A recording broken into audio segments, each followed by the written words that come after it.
This is the Learner Podcast for the True and Justice. Assalamualaikum warahmatullahi wabarakatuh. Saudara-saudara sekalian,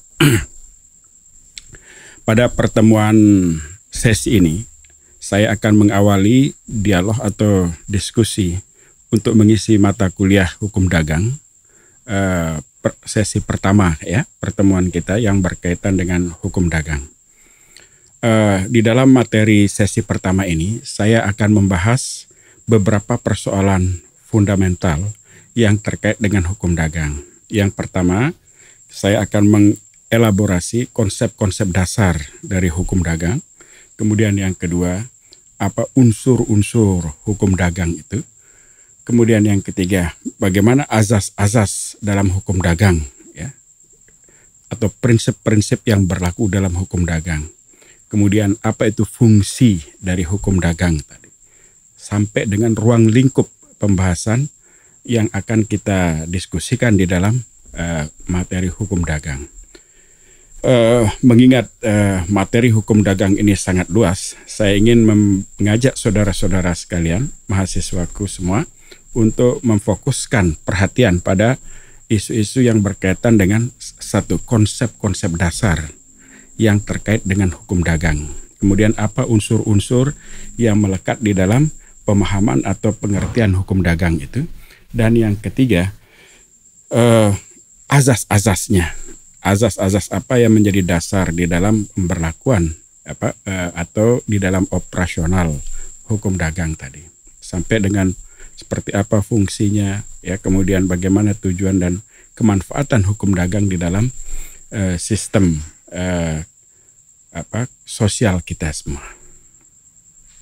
Baik, sebagaimana telah didiskusikan mungkin oleh narasumber yang lain atau dosen-dosen yang juga mengajar mata kuliah hukum dagang, saya kira hampir sama pandangan kita tentang apa yang dimaksud dengan hukum dagang itu.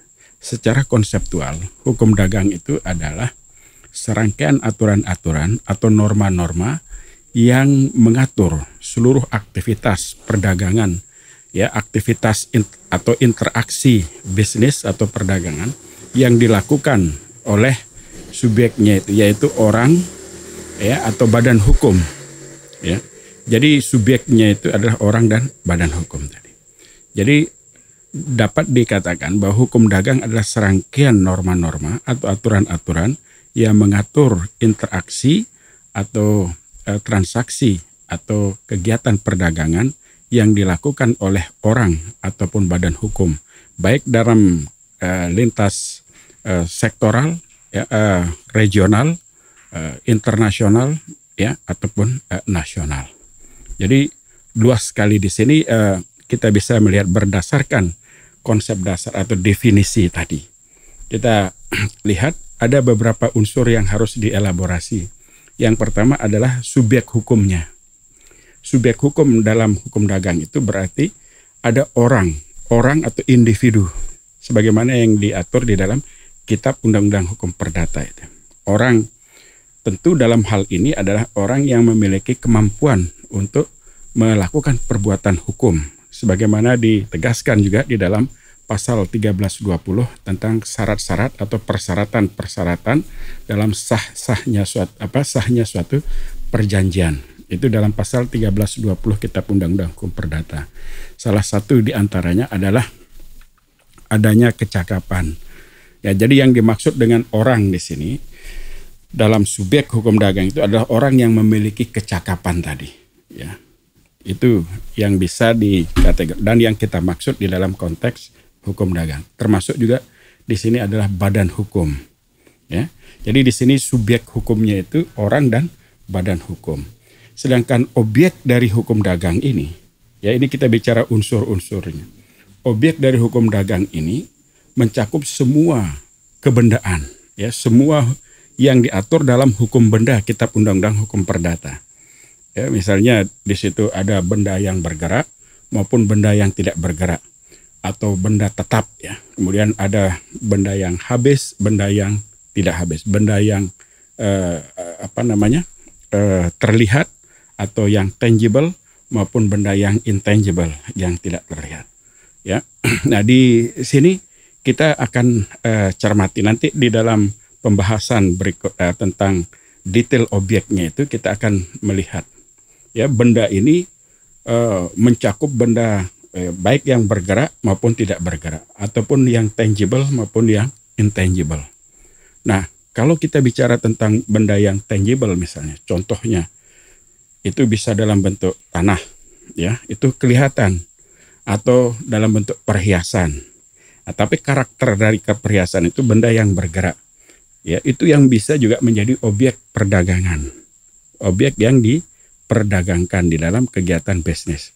Begitu juga ya benda tetap ya seperti tanah atau properti land ya, termasuk apartemen ya, hotel, perumahan dan lain sebagainya. Itu salah satu objek benda tetap yang juga diperdagangkan di dalam objek.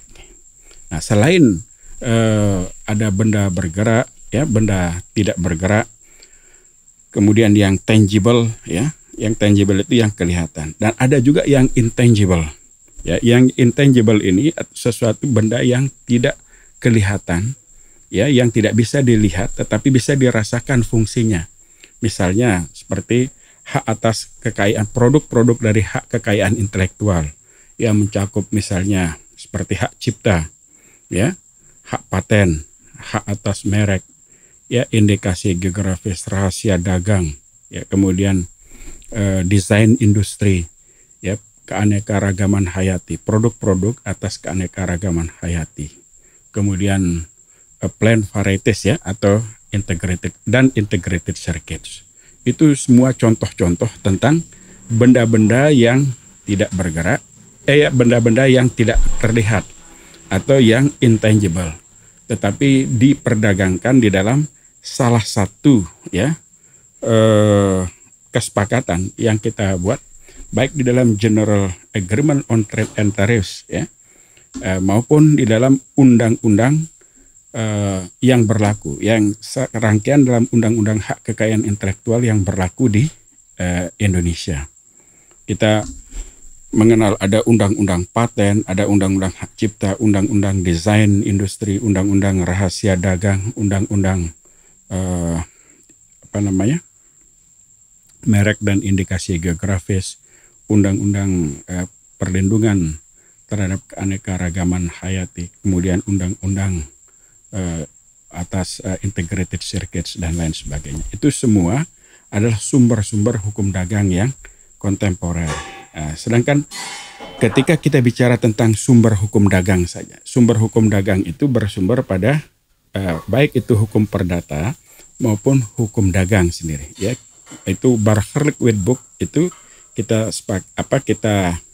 nama lain ya, bahasa Belanda dari Kitab Undang-Undang Hukum Perdata.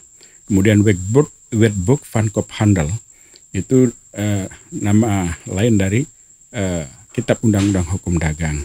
Nah, namun di dalam perkembangannya, karena aktivitas bisnis kita semakin kontemporer, semakin maju, semakin berkembang, maka banyak sekali hal-hal yang belum diatur di dalam Kitab Undang-Undang Hukum Dagang itu yang diatur oleh undang-undang tersendiri. Ya, seperti misalnya kita lihat seperti yang saya sebutkan tadi, ada undang-undang hak cipta, ada undang-undang paten, ada undang-undang merek dan indikasi geografis, ada undang-undang rahasia dagang dan seterusnya itu.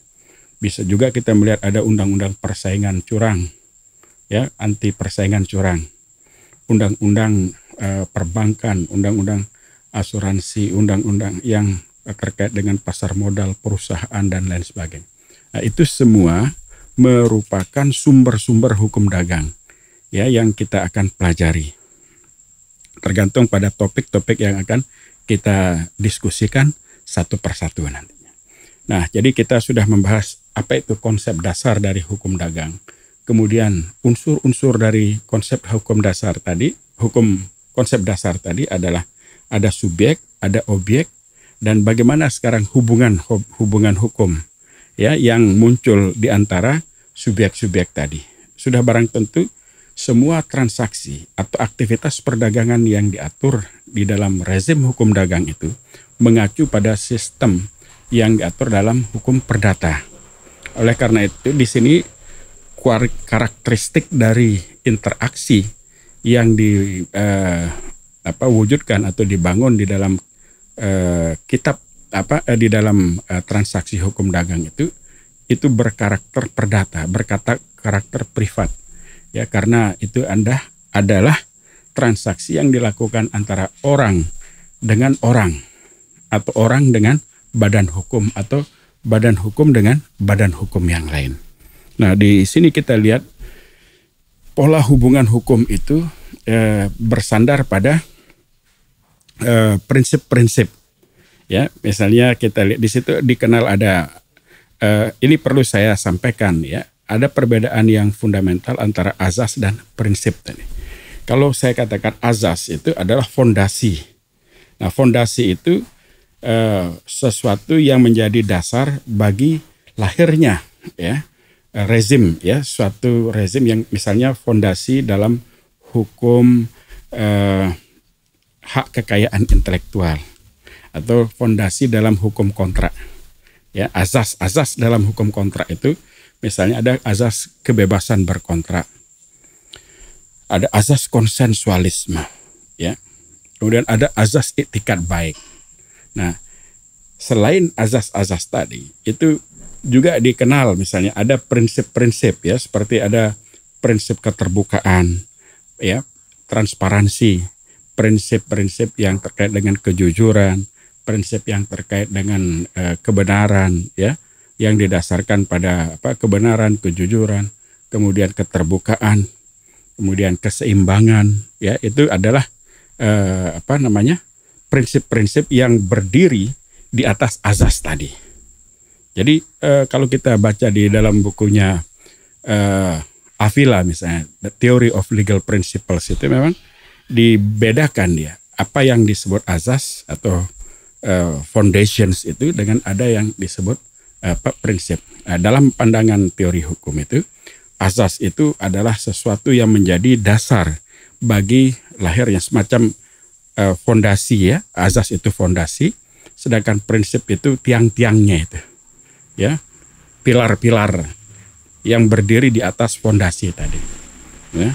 Kemudian baru atapnya dan seterusnya. Jadi kita boleh mengilustrasikan ya seolah-olah prinsip itu adalah semacam pilar-pilar yang menjadi penyangga di dalam aktivitas kita melakukan transaksi perdagangan. Misalnya kita melakukan perbuatan perjanjian, melakukan jual beli, ya. Jual beli itu didasarkan atas perjanjian jual beli. Nah, azasnya yang harus dipatuhi itu adalah azas kebebasan berkontrak, bahwa kita memiliki kebebasan ya untuk melakukan tindakan, mau menjual atau membeli suatu barang tersebut. Ya. Jadi azasnya itu azas kebebasan berkontrak. Juga bersandar juga pada azas konsensus, harus didasarkan pada kesepakatan, ya, dan azas etikat baik, ya. Nah, sementara prinsip-prinsip yang digunakan untuk mengamankan atau untuk mensupport operasional perjanjian tadi, itu bisa digunakan prinsip-prinsip seperti tadi, ada prinsip kejujuran, ya, keterbukaan, ya, keseimbangan, ya, atau kesetaraan tadi. Ya. Itu salah satu prinsip yang juga harus ada di dalam perjanjian jual beli ya, perdagangan. Ini satu ilustrasi. Nah, selanjutnya ketika kita bicara tentang hubungan hukum tadi saya katakan semua hubungan hukum yang ada di dalam perjanjian perdagangan atau dalam konteks hukum dagang tadi itu adalah hubungan hukum yang dilakukan antara orang yang satu dengan orang yang lain, atau orang yang satu dengan badan hukum, atau badan hukum yang satu dengan badan hukum yang lain, dalam konteks keperdataan tadi, privat tadi.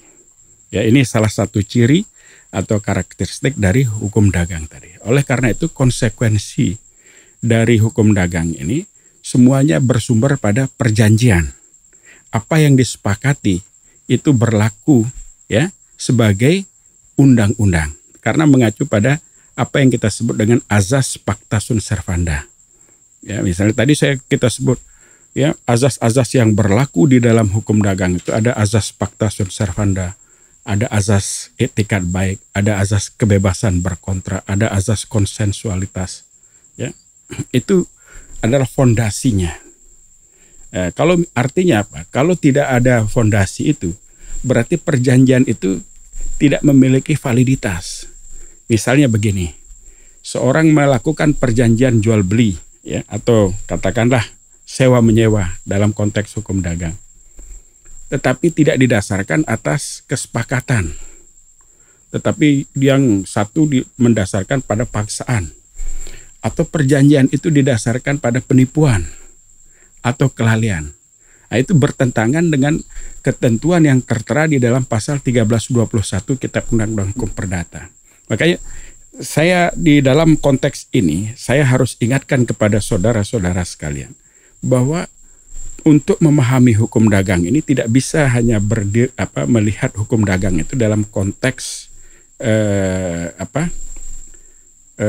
ansih ya, dalam konteks hukum dagang ansih, hukum dagang itu sendiri. Tapi harus dilihat dengan korelasinya dengan hukum-hukum yang lain seperti hukum perdata tadi. Bahkan boleh dikatakan induk dari hukum dagang ini adalah hukum perdata tadi. Ya, di situ dibicarakan tentang orang, tentang badan kalau kita lihat buku Kitab Undang-Undang Hukum Perdata itu terdiri dari 4 buku. Ada orang, ada benda, kemudian ada perjanjian, dan ada sistem daluarsa itu. Nah, tetapi yang kita fokuskan sekarang ini yang 3 ini.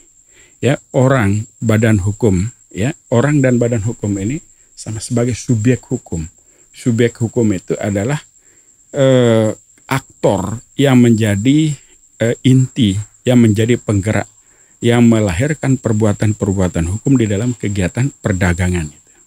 Sedangkan kebendaan itu, ya, hukum benda yang diatur dalam Kitab Undang-Undang Hukum Perdata itu merupakan objek dari seluruh ya aktivitas perdagangan itu. Jadi aktivitas perdagangan apapun yang dilakukan oleh manusia, ya, oleh masyarakat itu diatur dalam hukum benda tadi. Dan sekarang ini banyak sekali yang sudah diperluas ya, maksud benda yang intangible tadi. Kemudian yang ketiga, ya, perjanjian itu adalah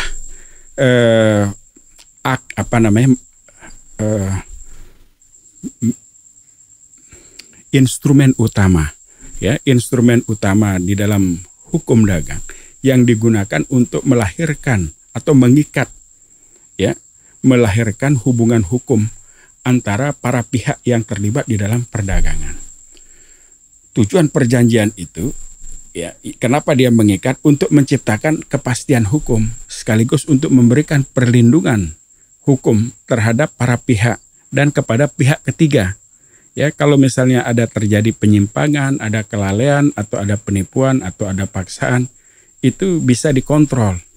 Karena di dalam Kitab Undang-Undang Hukum Perdata pasal 1321 itu dikatakan bahwa perjanjian itu, ya, hanya sah apabila tidak didasarkan atas duang dwelling bedroh. Duang itu paksaan, dwelling itu kelalaian, bedroh itu penipuan. Jadi sepanjang tidak didasarkan dengan duang dwelling bedroh itu, maka perjanjian itu sah sepanjang memenuhi persyaratan subjektif, ya, objektif, subjektif dan objektif. Persyaratan subjektifnya itu mengacu pada pasal 1320 ayat 1 dan 2 tadi. Adanya kecakapan dan adanya kesepakatan. Selanjutnya pada ayat 3 itu adanya objek tertentu dan suatu sebab yang halal. Nah, ini yang sangat penting saudara-saudara ketahui, bahwa seluruh hubungan hukum di dalam kegiatan perdagangan, ya, yang Anda lakukan itu hanya sah dan valid apabila dia bersandar pada azas-azas tadi. Baik itu azas kebebasan berkontrak, azas itikat baik, azas konsensus, ya, azas fakta sunt servanda tadi. Nah, perlu saya sedikit garis bawahi untuk menjelaskan persoalan etikat baik ini. Memang ini sangat sulit dibuktikan ya, karena azas etikat baik ini sebetulnya tidak kelihatan ya. Tidak bisa dibuktikan pada praktum. Biasanya setahu saya di prakteknya di Belanda sendiri, itu azas etikat baik itu hanya satu kali dibuktikan di pengadilan itu. Itu pun yang bisa membuktikan itu hanya pengadilan. Nah, apabila telah diproses, apakah akibat yang dihasilkan dari suatu pelaksanaan perjanjian itu sesuai dengan apa yang diperjanjikan. Nah, jadi tidak bisa hanya mengatakan bahwa saya mendasarkan ya perjanjian ini atas etikat baik. Itu tidak bisa dipercaya. Ya, kalau hanya sekedar ekspresi. Tetapi azas etikat baik itu, pembuktiannya itu hanya ketika dia koheren, ketika dia konsisten dilaksanakan sesuai dengan apa yang dia katakan, apa yang dia perjanjikan, dan apa yang diakibatkan darinya. Itu. Jadi fundamental reasonnya itu adalah azas etikat baik itu. Ya, satu sebetulnya ajaran dalam dimensi etis. Ya, ajaran dalam dimensi etik yang diberlakukan, yang diperkenalkan di dalam pelaksanaan perjanjian itu. Ya, sebagai acuan bahwa ketika kita melakukan perjanjian atau membuat transaksi perdagangan, itu semuanya para pihak itu yang terlibat di dalamnya harus memiliki azas etikat baik tadi. Namun demikian di dalam proses pembuktiannya, kalau azas etikat baik itu artinya memiliki niat yang sama-sama baiknya. Tidak ada niat untuk melakukan penipuan atau berencana melakukan kejahatan, berencana untuk melakukan pemaksaan atau melakukan penipuan terhadap lawan partnernya itu. Nah, selanjutnya pada tataran output atau hasil ya, akibat ya. Jadi bagaimana cara kita membuktikan ada atau tidaknya azas etikat baik itu bukan hanya ketika dia diekspresikan, tapi lebih pada pelaksanaannya. Apakah akibat yang dihasilkan dari perjanjian itu sesuai dengan apa yang disebutkan di dalam komitmennya itu. Nah, di sini yang penting itu. Jadi azas etikat baik itu tidak hanya ada pada niat, tidak hanya ada dalam perjanjian, tidak hanya ada dalam pelaksanaannya saja, tetapi pada outputnya. Ya, apabila ada kekonsistensian antara niatnya, ya, rumusan perjanjiannya, pelaksanaannya, hingga akibat atau outputnya itu ya sudah konsisten, maka itulah perjanjian yang sah tadi. Ya, ini azas-azas etikat baik ya yang harus ada di dalam pelaksanaan perjanjian atau di dalam kegiatan perdagangan itu. Itu satu. Jadi kita sudah membahas apa itu konsep dasar dari hukum dagang, kemudian apa itu unsur-unsurnya, kemudian bagaimana azas-azasnya, azas-azas yang berlaku di dalam hukum dagang, sampai dengan seperti apa fungsi-fungsinya. Ya, fungsi-fungsi hukum dagang jelas kita lihat untuk mencegah terjadinya penipuan, untuk mencegah terjadinya pemerasan, untuk mencegah terjadinya penyimpangan-penyimpangan di dalam kegiatan perdagangan, dan untuk menciptakan kepastian hukum yang paling penting itu, serta memelihara keadilan di dalam bertransaksi tadi. Sehingga hukum dagang itu perlu ditegakkan juga ya, norma-norma atau aturan-aturan yang berlaku di dalam kegiatan perdagangan tadi. Nah, secara umum sumber hukum dagang itu bisa kita lihat sumbernya itu ada di dalam hukum perdata, kemudian dalam hukum dagang itu sendiri, maupun di dalam perjanjian-perjanjian internasional atau konvensi-konvensi internasional. Ya, seperti yang sekarang ini kita lihat kita juga terikat dengan perjanjian perdagangan atau konvensi internasional dalam bentuk General Agreement on Trade and Tariffs. Ya, salah satu perjanjian internasional yang juga berpengaruh terhadap kegiatan perdagangan kita di Indonesia. Karena Indonesia sudah menandatangani ya konvensi internasional, perjanjian perdagangan tentang ya General Agreement on Trade and Tariffs ya. Itu kesepakatan umum tentang perdagangan dan tarif. Ya, ini sudah disepakati dan kita sudah menandatangani, lalu kita juga meratifikasinya, sehingga berlaku semua ketentuan yang ada di dalam GATT tadi itu berlaku dan juga berpengaruh di dalam penataan sistem hukum dagang nasional kita. Nah, oleh karena itu sangat penting ya saudara-saudara sekalian tidak saja mempelajari hukum dagang itu secara ansih tadi, tapi perlu diperluas ya, perlu melihat. Nah, nanti kita akan melihat ruang lingkup masing-masing dari hukum perdagangan. Nah, saya tidak akan membahas secara berulang ya apa yang sudah saya jelaskan di dalam, seperti misalnya kitab undang-undang yang topik tentang hak kekayaan intelektual. Karena hak kekayaan intelektual itu salah satu objek yang juga diajarkan di dalam kitab undang-undang hukum dagang. Objek ya atau ruang lingkupnya itu.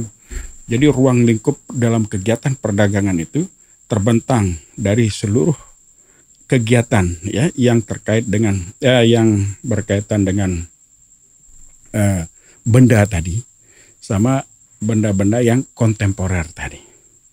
Nah, jadi di sini kita melihat fondasi ya apa yang secara gambaran umum yang terkait dengan kegiatan hukum dagang. Kita bicara tentang konsep dasar, unsur-unsurnya, kemudian azas-azas yang berlaku, kemudian ruang lingkupnya, sampai dengan fungsi ya dari hukum dagang tadi. Jadi untuk sementara ya ini topik yang bisa kita perkenalkan sebagai pembuka untuk memasuki topik-topik yang berikutnya ya, seperti nantinya kita akan khusus membicarakan apa itu hukum perusahaan ya, karena di situ saya di dalam subjek yang diatur ya, dia bisa sebetulnya hukum perusahaan itu seperti PT. Ketika kita membahas hukum perusahaan, di situ ada bicara tentang persekutuan perdata, ada firma, kemudian ada CV, kemudian ada korporasi, multinational corporations dan sebagainya. Tapi itu ruang lingkup kajian di dalam hukum perusahaan. Nah, nantinya khusus untuk ini kita akan membahas jenis-jenis badan hukum yang terkait di dalam hukum dagang ya. Badan hukum itu seperti CV dan PT, termasuk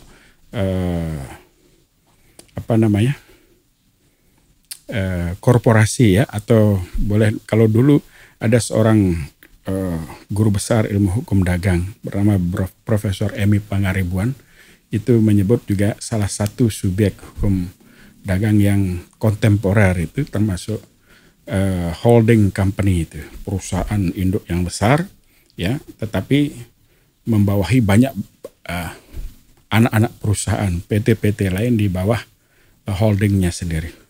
Tapi saya kira itu nanti akan kita bahas secara khusus ya dalam konteks perdagangan internasional atau contemporary legal subjects di dalam international trade law. Ya, untuk sementara mungkin itu yang bisa kita sampaikan. Jadi pada mahasiswa ini sebagai perkenalan tahap awal yang akan kita lanjutkan pada sesi berikutnya tentang badan hukum. Kemudian kita akan membahas tentang objek-objek di dalam hukum dagang yang lain. Terima kasih atas segala perhatian saudara-saudara sekalian. Sampai jumpa pada pertemuan berikutnya. Wassalamualaikum warahmatullahi wabarakatuh. This is the Learner Podcast for the Truth and Justice.